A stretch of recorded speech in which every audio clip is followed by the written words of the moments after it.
অনেক প্রতীক্ষার পর স্যামসাং আমাদের মাঝে লঞ্চ করে দিয়েছে Samsung Galaxy S23 fan addition অর্থাৎ স্যামসাং গ্যালাক্সি S23 FE।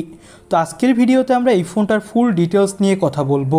স্যামসাংয়ের এই নতুন ফ্ল্যাগশিপ ফোনটা কেমন হলো, এই ফোনটা বাংলাদেশের মার্কেটে কবে আসবে, এই ফোনটা কি প্রাইজিংয়ে আসতে পারে বাংলাদেশের মার্কেটে, এইসব বিষয় নিয়ে বিস্তারিত কথা বলবো আজকের ভিডিওতে। আর এটা ইন্ডিয়ান মার্কেট এবং গ্লোবাল মার্কেটে লঞ্চ করা হয়েছে। সো চলুন তাহলে আর দেরি না করে শুরু করা যাক আজকের মূল ভিডিও। তবে চ্যানেলে যদি আপনি প্রথমবার ভিজিট করে থাকেন তাহলে আপনাকে বলবো চ্যানেলটি সাবস্ক্রাইব করে পাশে থাকা বেল আইকনটি প্রেস করে রাখার জন্য, যাতে করে আমাদের পরবর্তী কোনো ভিডিও আপনার মিস না হয়ে যায়। সবার প্রথমে আমরা এই ফোনটার লুক ডিজাইন নিয়ে কথা বলবো। ব্যাক সাইডে আপনি এই ফোনটিতে দেখতে পাবেন ট্রিপল ক্যামেরা সেটআপ এবং এই ফোনটার সামনে থাকছে মিডল পাঞ্চল কাটিং ডিসপ্লে। তিনটা কালার ভেরিয়েন্টে আমাদের মাঝে এই ফোনটা নিয়ে আসা হয়েছে। এই ফোনটাতে ব্যাক সাইডে ব্যবহার করা হয়েছে গ্লাসের প্রোটেকশন, আর এখানে দেওয়া হয়েছে অ্যালুমিনিয়াম ফ্রেম।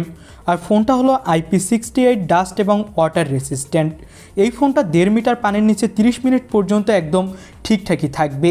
তো ফোনটার লুক ডিজাইন একদম ঠিকঠাক, তবে আমার কাছে মনে হয়েছে ফোনটার ডিসপ্লে কোয়ালিটিতে কিছুটা হলেও ইমপ্রুভ করা উচিত ছিল স্যামসাংয়ের, কারণ এই ডিসপ্লেটা চিন এবং বেজেলস অনেকটাই বেশি দিয়েছে, যেটা অনেকের কাছে পছন্দ নাও হতে পারে। আর ডিসপ্লে সাইজ হলো 6.4 ইঞ্চি মাপের, যেটা ফুল HD+ ডাইনামিক অ্যামোলেড প্যানেল এবং এর রিফ্রেশ রেট 120 হার্টজ। আর এটা হলো HDR10+ সাপোর্টেড একটা ডিসপ্লে। তো আমার কাছে মনে হয়েছে ফোনটার ডিসপ্লে কোয়ালিটি ঠিকঠাক আছে, আর স্যামসাংয়ের ডিসপ্লে বরাবরই ভালো হয়ে থাকে। এবার কথা বলবো এই ফোনটার প্রসেসর কোয়ালিটি নিয়ে। ফোনটাতে ব্যবহার করা হয়েছে এক্সিনোসের 2200 প্রসেসর, যেটা 4 ন্যানোমিটার আর্কিটেক্টের উপর বেস করে তৈরি। আর এর আপ2 ক্লক স্পিড 2.50 GHz। ফোনটা মার্কেটে দুইটা ভেরিয়েন্টে পাওয়া যাবে, 8128GB আর 8256GB। ডুয়েল সিম কার্ড স্লট এখানে থাকবে, সাথে কোনো এক্সট্রা মেমোরি কার্ড স্লট আপনি এখানে পাচ্ছেন না। তবে আমার কাছে মনে হয়েছে পারফরমেন্সের দিক থেকে অবশ্যই ফোনটা ভালো হবে। Out of the box Android 13 এবং অন UI 5.1 থাকছে।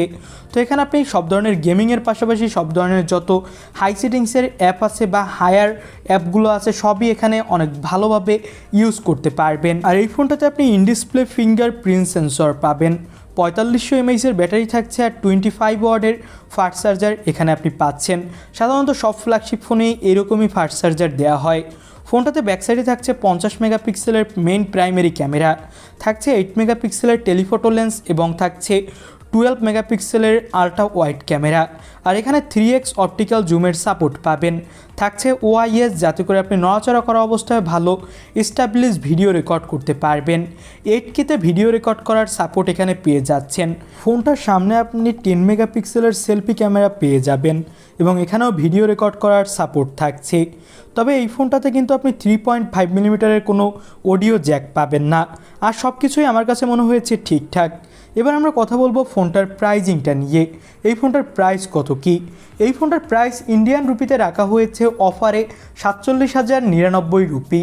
তবে বাংলাদেশের মার্কেটে আসলে এই ফোনটা পাওয়া যাবে প্রায় 55 থেকে 60,000 টাকার আশেপাশে, এবং প্রাইস প্রথম দিকে কিছুটা বেশিও হতে পারে, তবে ধীরে ধীরে আরও কমবে। তো আপনাদের কাছে এই ফোনটা কেমন লাগলো তা অবশ্যই আমাদের কমেন্ট বক্সে জানাবেন। স্যামসাং S21 FEর মতো কিন্তু অনেক বেশি চেঞ্জেস এখানে আনা হয়নি, তবে ওভারঅল ফোনটা আমার কাছে ভালোই লেগেছে। স্যামসাংয়ের ফোন হিসেবে অবশ্যই আপনি দেখতেই পারেন।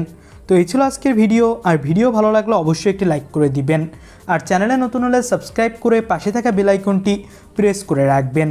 আজকের মতো ভিডিও এখানেই শেষ করছি। কথা হবে পরবর্তী নতুন কোনো ভিডিওতে। আল্লাহ হাফেজ।